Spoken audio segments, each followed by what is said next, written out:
I have a horrible story about a young woman sent to jail for voting while Hispanic, 8 years in prison, while white guys who stole entire elections in North Carolina are getting away with it.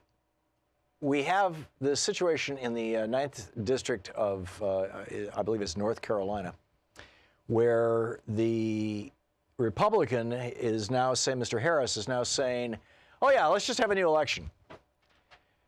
When it's fairly clear that he knowingly hired somebody to commit a federal felony of election fraud. You know, going around to people's homes, mostly in black neighborhoods, asking them for their ballots, their absentee ballots, and then filling them out, voting for Republicans, and submitting them, or if they were already filled out for Democrats, destroying them. And so now you've got Harris saying, well, yeah, let's just have a new election. At the same time, down in Texas, a Texas appeals court last week, this is from Huffington Post, a Texas appeals court last week refused to overturn the conviction of a 39-year-old mother of 4 who had been sentenced to 8 years in prison for voting illegally. Her name is Rosa Maria Ortega. She came to the United States as a baby. Her 2 siblings were both born here in the United States. She is living in the United States as a legal permanent resident. She thought that as a green card holder and as the sister of 2 U.S. citizens, that she could legally vote. And, you know, she just thought that was the case. She actually had voted, she's registered as a Republican, by the way. She had voted in several elections. Then she moved. And when she moved, she tried to re-register, and on the form it says, are you a citizen? And she checked no, because she's not. And so they sent her back a note saying, sorry, you can't vote. And so she went to them and she said, but I've voted in the past. And at that point, Ken Paxton, the Attorney General for Texas, gets in the act and brings charges against her, and they have convicted her, and she is in prison right now, and she's serving an 8-year sentence for voting. Voting while Hispanic, apparently. And the appeals court down in Texas said, nope, not going to overturn that. She can just rot for 9 years, or 8 years, excuse me.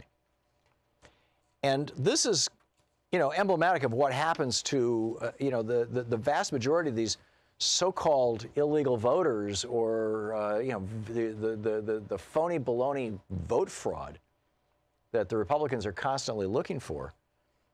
Is, you know, for example, in Bobby Higdon in North Carolina, he's a federal prosecutor, and he has just gone on a tear against non-citizen voting. The state came up with a list. They said that out of the 4.8 million people who voted in that state in 2016, there were 41 that they thought were not citizens. Higdon went into a full-blown, you know, tear on them, charged 19 of them. They were foreign nationals with illegally voting. One of them, a 72-year-old Haitian immigrant and legal permanent resident since 1976, thought he could vote because he had a green card. He pleaded guilty. He was sentenced to 12 months probation and a $25 fine. Korean native presented her green card while attempting to vote, not realizing it was against the law. They arrested her for trying to vote with a green card.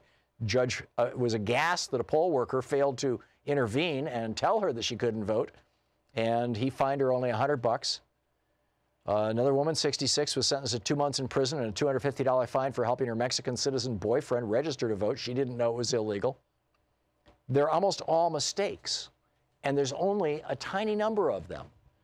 But this is what this guy is all about. So my question is, if you've got the federal prosecutor in North Carolina trying to send people to prison for voting illegally, if you've got the state of Texas saying 8 years in prison for voting when you thought you could legally vote, mistakenly voting, let's say, then why is nobody going to jail in North Carolina in the 9th District for what is obviously an election fraud campaign? Why is the Republican candidate not going to jail? Why is his campaign not going to jail? Why is the guy who hired all these people to go door to door and collect ballots, you know, they may have been ignorant of the crime they committed, but why isn't he going to jail?